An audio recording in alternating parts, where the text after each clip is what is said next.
درباره و مشاره میوانه که برس عمر علی تها رهبر گشتی پرورده لپارێزگا دو که درباره بریارا سرۆک وەزیران مەسرور بارزانی به هەرتەمی کردن یان دامەزاندنا مامۆستایان وانەبێژ و چەندین ساڵ لە هەرێما کوردستان ئیتر ji vir şonda her 38,000 مامۆستایان ku li herêma Kurdistanê karê wanebêjiyê dikin ji vir şonda dibine mamostayên girêbest wekû girêbest tên damezandin berez mamosta Emer Tumxêratê şevbaş ji bo Kurdistan 24 destpêkê nêrîna wa werbigirim li ser giringiya vê biryarê biryara Serokê Hikûmeta Herêma Kurdistanê Mesrûr Barzanî ji bo damezrandina wanebêjan bi şêweyê girêbest.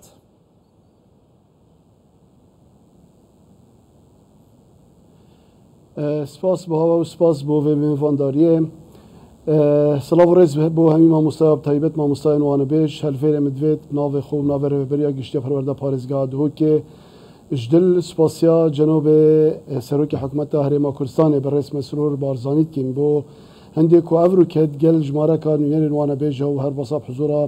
bi rês wezîrê perwerdê biryara girêbezbûna mamostayên wanebêj hatiye dan dîtina min biryareka here giring bû biryareka cê xwe de bû biryareka wextekê kuncayî de bû biryareka gelek giring bû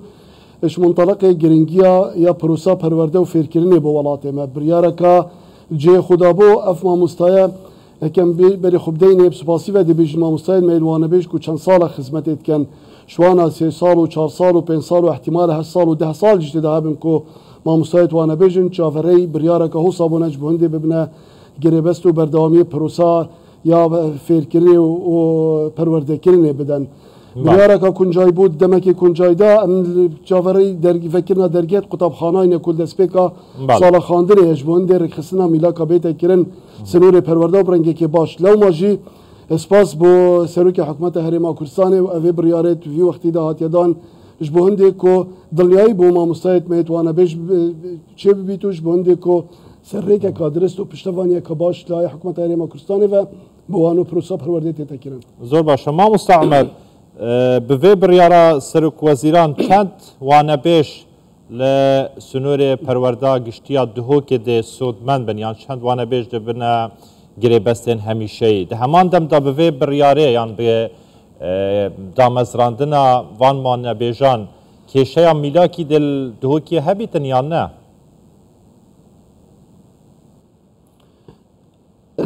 Evê ji mara ku bibine wekû bêjin wanebêjin bibine girêbest bêguman ew bûniye ku pêdivî pehey bû ku mîlakê qutabxanayê pir kirî bo salê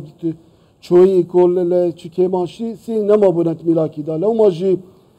girêbestbûna evana kêşa mîlakî bo ev sala xandinê durist nabît navendê xandinê yan qutabxana. Her wekî wekû bêjin ser astê hemî Herêma Kurdistanê nêzîkî 38,000 wanebêja ku ew ku bibine girêbest sinûrê rehberiya giştiya perwerda parêzgeha Duhokê ku ne perwerdên qezab xwe vedgirît 11,625 heta sî mamostayan e. Lewma jî ev ji mara henda zor ku sinûrê rehberiya giştî 11,600 tiştek wanebêj bibine girêbest dîtina min ji mareka gelek baş e û dê gelek jê te dîtin û taybet jî ew cihêt ku dîrdest bêjin li qezayên dîr ya li gunda ya li nahiya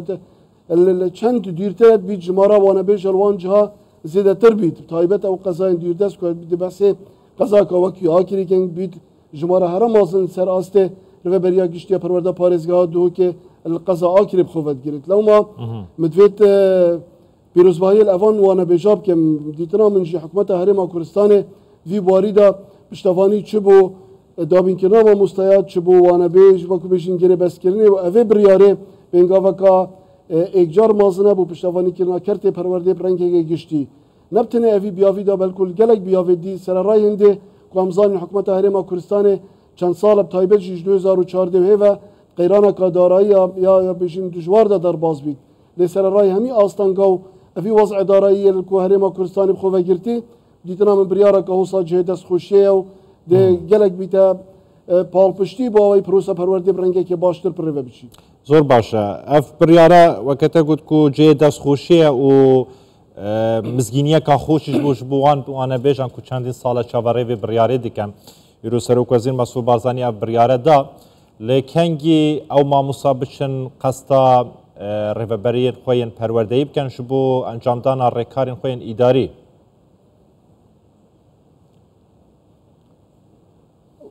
یا گرنگ وەکو بریار هاتەدان ez bawerim her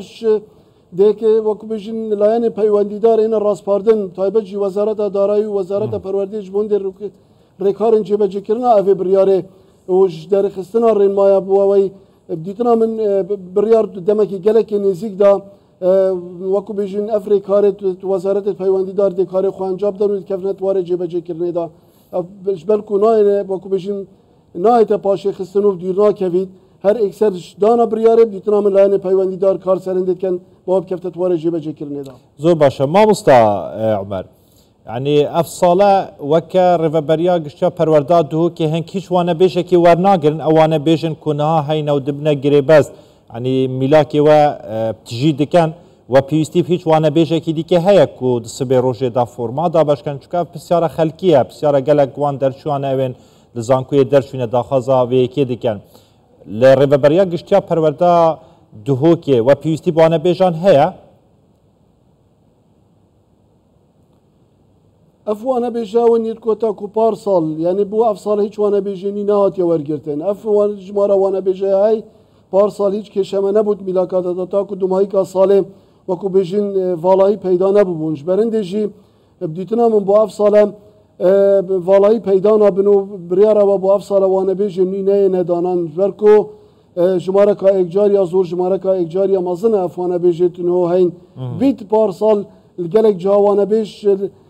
wekû bêjin zêdebûnê jî dihebin lê ji ber ku rewşa ya ewan wane bêje ku çend sal wane bêjin eger li cihekî zêde jî hebane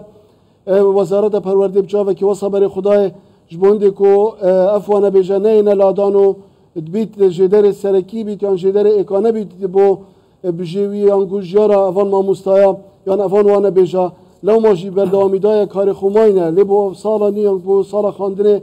ya ku em wekû bêjin derazînka wê dayne wane bêjî nayêne danan û bu ev sala hiç wane bêjekî nayête danan. Zor başa. Mamosta Umer her ji bo cexetkirine tekîrkirine yani di sosyal medyaya da axiftinek hebû digot ew wane bêjin ku parsal û pêrar sal hatîne damezandin wekû wane bêj ev biryara wana nagirîte ve lê di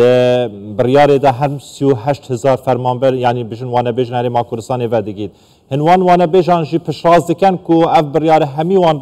wane bêja werdigirîtin yên ku beryana hatîne damezandin wekû wane bêj heta parsal weniye?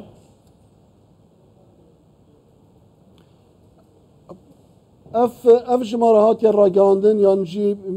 bêjim ya ku girêbeskirina we ewin yê ku nihot sîstemê Wezareta Perwerdê da tûmarkirî û berdewam bûyne ku parsal jî heta dumahîka salê wane gotîne ne ewin yê ku veqetiyayî ya salê diberîn û ke wane bêjî kirîn û veqetiyayî bin.